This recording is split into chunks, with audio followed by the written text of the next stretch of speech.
Bienvenue dans cette nouvelle revue de moi-même, Raph Laurent. Cette fois-ci, Culture alias Tarn, DBD AW de la compagnie Masterman Creation. Alors, c'est ma 500e revue Transformer. 500 revues, c'est beaucoup. Et j'ai demandé justement aux gens de voter. Et justement, dans les autres choix, il y avait Masterpiece Car Up, justement, qui va arriver sûrement d'ici quelques semaines. Il y a aussi Optimus Prime Animated de classe Deluxe, la version cybertronienne. Ces deux-là ont eu à peu près le même nombre de votes. Et il y en a un qui a eu 0 vote, qui est Spartan, de la même compétiteur, Masterman Creation, alias Impactor. Et justement, celui qui a eu plus de votes, vous étiez nombreux. La majorité ont voté pour Tarn ici. Et je comprends très bien parce que c'est un personnage iconique des BDW. Et pour les plus ignorants d'entre vous, c'est le chef de la LGD qui est tout simplement la division de justice Decepticon ou le contraire en anglais, bref. Et justement, depuis la première fois que je l'ai vu, mettons sur Internet, pas nécessairement dans les BD, j'ai tout de suite aimé son design parce que tout simplement, sa face, c'est le symbole Decepticon. Tout simplement. Sa face, c'est son mandat. OK? Et il se transforme en tank cybertronien. Et il m'a vraiment captivé depuis quelques années, depuis qu'il a été commercialisé. Bien entendu, avec le temps, il fallait que je fasse des choix. J'ai acheté plutôt Impactor. Mais je me suis dit, il y a quelques mois, il faudrait bien que je m'achète à un moment donné Tarn. Parce que je ne crois pas qu'Hasbro vont sortir le leur à un moment donné. Même si je disais ça avec Impactor, puis ils ont sorti la version siège. Bref, peut-être qu'un jour, ils vont finir par sortir. Mais bon, c'est justement un personnage qu'on voit dans les BDW seulement pour l'instant. Pour la boîte, on a le personnage ici qui est en pleine pause, qui est la version, on va dire, CG du jouet. Le quadrillage ici, un rond bleu ici, qui me rappelle, me semble, les petits logos qu'on avait de chargement dans le jeu Warfare Spartan. Ça se peut que ce soit pas ça aussi. Reformated, 16 ans et plus ici, R19, Culture, Mystery et bien entendu le symbole de la compagnie Masterman Creation. À la gauche, on a ici une petite image de Tarn ainsi que le nom du produit sur fond rouge. À la droite, on continue ici justement le quadrillage avec justement un petit close-up du visage de Tarn ainsi que encore le nom du produit.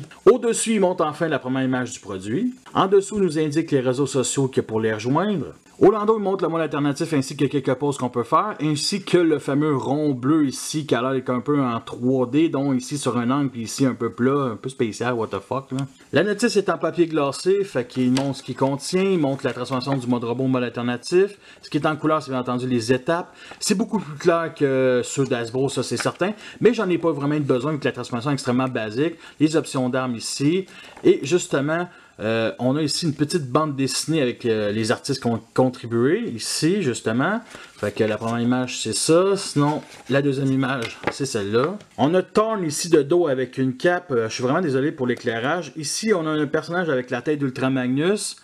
Ici, sinon, on a ici un genre de personnage avec le corps de Ice G1 et à côté la version Generation, mettons le jouet Generation, et à l'arrière un genre de Jetfire, ici c'est carrément le corps de Jetfire avec les ailes tout ça mauve, et il y en a un ici, admettons, les couleurs d'Onslaught, c'est simplement le chef des Combaticons, vraiment la tête, mais avec les épaules d'Ultra Magnus G1, mettons, fait que c'est vraiment nice, fait que tu sais, c'est comme plein de figurants qui sont un mélange de plein de personnages. C'est vraiment cool, sérieusement. Puis, bien entendu, on a la suite. Ici, comme ça. J'ai pas vraiment lu, mais bon, il montre le mode alternatif. Il montre quand même d'action. Un repin. Le fameux repin. C'est pas vraiment des personnages que je connais, puis je pense pas que ça va dans la continuité de, mettons, les BDW. Tu sais, ici, il y a un personnage qui est un hommage justement à Autobot Spike. Fait que ça, c'est assez le fun. En tout cas, bref, ça se passe sur Cybertron avec quelques autres personnages que je ne crois pas que Masterman Creation ont sorti. Voici le mode alternatif qui est un tank cybertronien. Que je dis tout de suite, c'est pas mon préféré dans ma collection. Je préfère maintenant le R-Head Titan Return, mais il reste quand même assez massif. Alors, il reste seulement ce qu'on voit dans les BD AW. Par contre, il n'est pas screen accurate, ok? Justement, il est beaucoup plus aplati. Les chenilles à l'arrière sont beaucoup plus longues. Il dirait ici qu'on a vraiment fait l'inverse. Justement, on a le genre de protection sur le dessus des chenilles. Ici, on n'a rien de tout ça. On a le pare-choc qui est mis sur un angle. Ici, on peut le faire pareil, admettons. Et justement, on n'a pas de fausses roues ici qui sont été on va dire la chenille ici qui se transforme. Ça, c'est vraiment pour le mode robot. Alors, pour ce qui est des couleurs, on est vraiment assez garni. Il y a déjà le triple couleur qui est aucunement peint. Mettons ici que vous voyez, ça, c'est pas noir. C'est du bleu qui est très foncé, qui va vers le noir, mais qui est pas noir.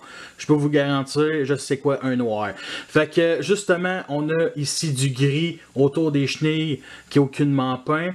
Et, bien entendu, on a aussi, justement, un mauve ici qui est aucunement peint.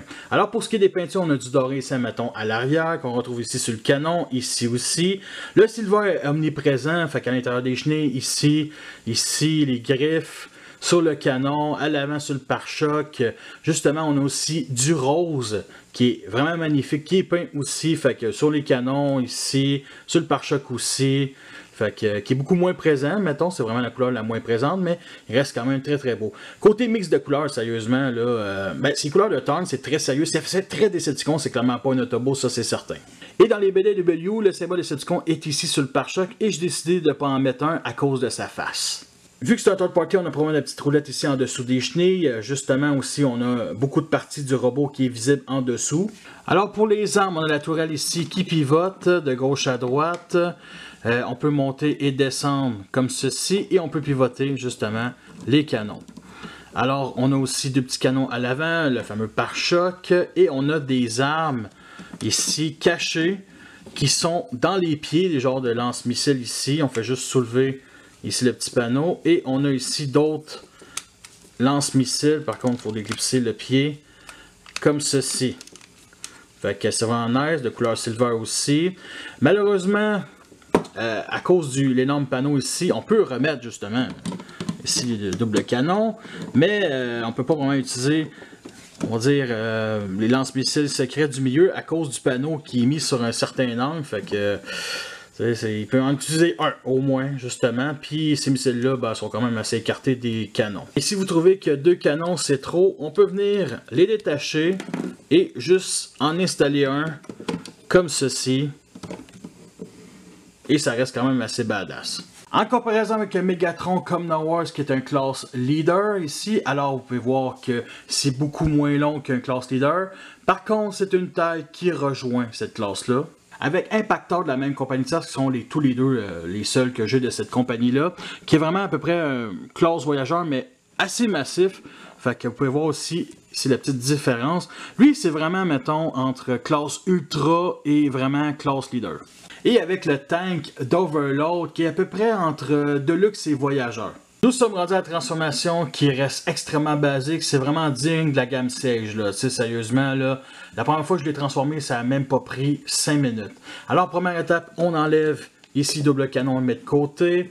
On soulève les parties dorées ici comme ça. On vient déclipser ici les pieds. Et on déplie toute l'arrière comme ceci. Fait que c'est sur ratchet joint. On déplie vraiment tout. Alors, le pied s'accroche ici avec ce petit peg là, ici justement avec ce petit trou là. Et ici, vous voyez ici un petit genre de peg en forme de carré. Ça s'accrochait ici comme ça. Ensuite, on sépare les jambes comme ça. On place droit les pieds et on les renfonce. Comme ça. Comme ça. Maintenant, on place à l'arrière les chenilles. Ensuite, on vient ici déclipser le bras comme ça et on le met sur cet angle-là. On vient déployer ici la partie de la chenille comme ça,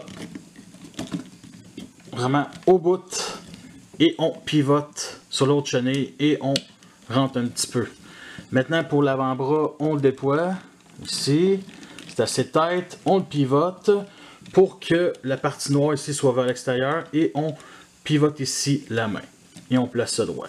L'autre côté ne fait pas exception, on déploie, on pousse ici cette partie-là au bout, on pivote et on rentre, on déploie ici l'avant-bras et on n'oublie pas de pivoter ici la main et on replace ça droit. Ensuite, on vient ici déclipser le pare-choc qui est accroché avec ces deux pegs-là dans ces deux trous-là. Et là, vous voyez un genre de système d'articulation à accordéon.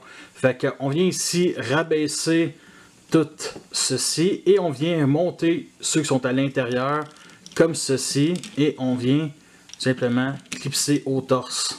On vient rabaisser toute la partie du torse sur un angle vers l'avant grâce à l'articulation ici. Ça va venir nous dégager justement le backpack qu'on vient ici d'éclipser cette partie-là en deux et on déploie vers l'extérieur comme ceci, ainsi que les antennes qui sont les petits canons. Ensuite, on vient ici soulever ici ce panneau-là. On déploie ici la tête. Moi, j'utilise un petit couteau comme ça. Et on vient replacer le backpack à l'arrière, ainsi que le bassin qui se clipse. Alors, je viens de checker la notice. Ici, il faut les mettre vraiment comme ceci et non sur un angle. Ensuite, on vient accrocher les doubles canons à fusion sur le bras à la même manière de Megatron. Et le voici en mode robot et il est magnifique. Très Skinner comme dans les BDW comparé au mode alternatif. Et honnêtement, de toute ma collection, c'est un des plus beaux en mode robot, tout simplement. C'est vraiment la perfection. Honnêtement, côté défaut, il n'y a vraiment rien à part peut-être les mollets qui sont très massifs. Disons que dans les BD, les chenets ici, ça représente ça, ici, admettons. En tout cas, c'est ce que j'ai vu dans les BD. Peut-être que j'ai tort. Mais en gros, les deux chenilles sont clairement ici, forment les épaules. Pour les nouveaux détails, on a ici du rose pour le bassin ainsi que la petite jupette. J'apprécie aussi le doré comme protège genouillère. On a aussi d'autres petits détails comme les genres de cercles de couleur silver ici à l'intérieur des avant-bras ainsi que le côté des abdos. L'intérieur ici des mollets et bien entendu l'intérieur des pieds aussi. C'est vraiment beau, c'est pas Hasbro qui ferait ce genre de détails-là. Une des caractéristiques du personnage, c'est qu'il y a un masque de symbole de Decepticon sur sa face. Alors, je vous expliquerai pas pourquoi il y a un masque, vous devez lire les BDW. Un de mes potes m'en a parlé et honnêtement, juste le fait qu'il m'en a dit un peu, il faut vraiment que je me tape tout AEW complet. J'ai lu quelques BD comme la Son of Wakers et Megatron Origin, mais il faut vraiment que j'aille plus à fond. Alors justement, un très beau masque qui est aucunement peint. Et la seule gimmick dans ce mode-là, c'est qu'on peut enlever son masque, ici comme ça, pour voir son vrai visage avec ses optiques rouges ici qui sont peints. Alors pour ce qui est du visage, c'est sûr qu'il y a le trou au milieu du front qui est pas vraiment beau, on va se le dire, mais bon, c'est pour vraiment verrouiller le masque sur sa tête, et nous, je le laisse avec le masque dans ma collection. Pour ce qui est du visage, vraiment un mélange entre un Seeker, genre Starscream, et le visage d'Overload, vraiment de AEW. Fait que, un peu spécial, fait qu'un mélange entre deux Decepticons qui sont quand même assez populaires, en tout cas que je connais beaucoup. Sinon, à part de ça, j'ai pas grand chose à dire. Ah oui, il y a de l'application de Silver ici pour les oreilles sur chaque bord. Alors, pour les articulations, la tête est sur un bas joint, elle penche vers l'avant ou vers l'arrière, mais c'est dû à la transformation. Bas joint aussi pour les épaules, fait qu'on peut le lever comme ceci, ça se pivote. On a un pivot qui est très tight ici au coude, fait qu'il y a une double articulation justement au coude comme ceci. Fait qu'on peut faire comme ça ou comme ceci. Fait qu'on peut faire aussi vers l'arrière. Et je crois que c'est la première fois que j'ai ça. J'ai une main qui est sur un bas joint. Fait que peut bien entendu descendre et monter de gauche à droite. Elle peut bien entendu s'ouvrir comme ceci. Et on peut installer justement son masque à l'intérieur. Comme ça. Essayer de le coincer un peu.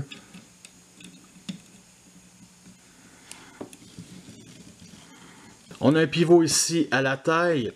Justement pour la jambe vers l'avant, c'est limité à cause de ça ici, la petite jupette sur un angle. Mais plus on va sur le côté, plus ça se dégage. Fait que, mettons, on peut faire ça comme ceci, c'est déjà beaucoup mieux. Vers l'arrière, c'est déjà beaucoup mieux.